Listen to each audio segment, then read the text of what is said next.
ஸ்ரீமத் பாகவதம் 122ஆம் பகுதி. தேவேந்திரன் விடாமல் தொடர்ந்து 7 தினங்கள் மழை பெய்வித்தான். அந்த 7 தினங்களும் பகவான் ஸ்ரீகிருஷ்ணர் சிறிதும் அயராமல் மலையை பிடித்தபடியே நின்றார். தேவேந்திரன் கர்ப்பத்திலிருந்து மீண்டான்.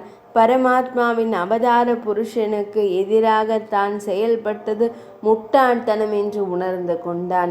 மழையை நிறுத்தி கொண்டான். யாதவர்கள் பசுக்களோடும் கன்றுகளோடும் இல்லம் திரும்பினார்கள். கண்ணனை கோவர்த்தன தரன் என்றும் கிரிதாரி என்றும் பாராட்டி மகிழ்ந்தார்கள். அனைவரும் பிருந்தாவனம் சென்றதும் தேவேந்திரன் யாரும் அறியாமல் பகவான் ஸ்ரீ கிருஷ்ணனிடம் வந்து பணிந்தான். நான் என்கிற பொல்லாத அகங்காரத்தினால் ஆட்பட்டு தவறு செய்துவிட்டேன், மன்னித்தருள வேண்டும் என்று மண்டியிட்டான். தேவேந்திரா, புகழும் பதவியும் செல்வமும் அதிகாரமும் எப்போது வரும், எப்போது கைவிட்டு செல்லும் என்று யாருக்கும் தெரியாது. எந்த நிலையிலும் ஆணவம் கொள்ளாமல் இருப்பதுதான் சிறந்தது. இதை நீ அடிக்கடி மறந்து விடுகிறாய். அதை உனக்கு உணர்த்துவதற்காகத்தான் நான் இப்படி செய்தேன் என்றான் ஸ்ரீகிருஷ்ணன். மனம் திருந்திய தேவேந்திரன் தெய்வ பசுவான காமதேனுவின் பாலாலும் ஐராவதத்தின் மீது கொண்டு வரப்பட்ட தேவ கங்கையினாலும் கண்ணனுக்கு அபிஷேகம் செய்தான். அப்போது சுற்றியிருந்த தேவர்களும் ரிஷி முனிவர்களும் கண்ணனுக்கு கோவிந்தன் என்று திருநாமம் சூட்டி கொண்டாடினார்கள். கோப்பர்கள் பிருந்தாவனத்தில் எந்த பயமும் இன்றி காலம் கழித்தனர். அது ஒரு சரத்கால இரவு. ஆகாயத்தில் சந்திரன் குளிர்ந்து பிரகாசித்தான். பிருந்தாவனம் முழுவதும் மல்லிகை மலர் வாசத்தை நிரப்பியிருந்தன.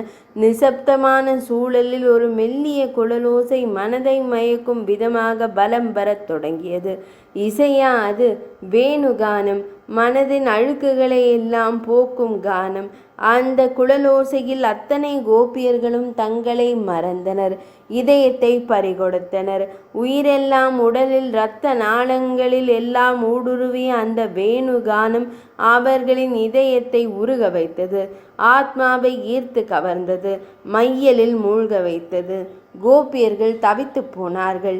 இல்லத்தின் வேலைகளில் ஈடுபட்டிருந்தவர்கள் அதை அப்படியே நிறுத்தி ஸ்தம்பித்து போனார்கள்.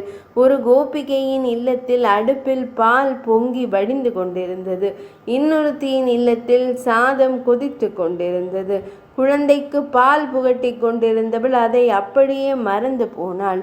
தலையலங்காரம் செய்து கொண்டிருந்தவள், உடை மாற்றி கொண்டிருந்தவள், தயிர் கடைந்து கொண்டிருந்தவள், இப்படி பலவித வேலைகளில் ஈடுபட்டு இருந்தவர்கள் அதை அப்படியே நிறுத்திவிட்டு குழலோசை கேட்கும் திசை நோக்கி நடந்தார்கள். 122ஆம் பகுதி நிறைவடைந்தது.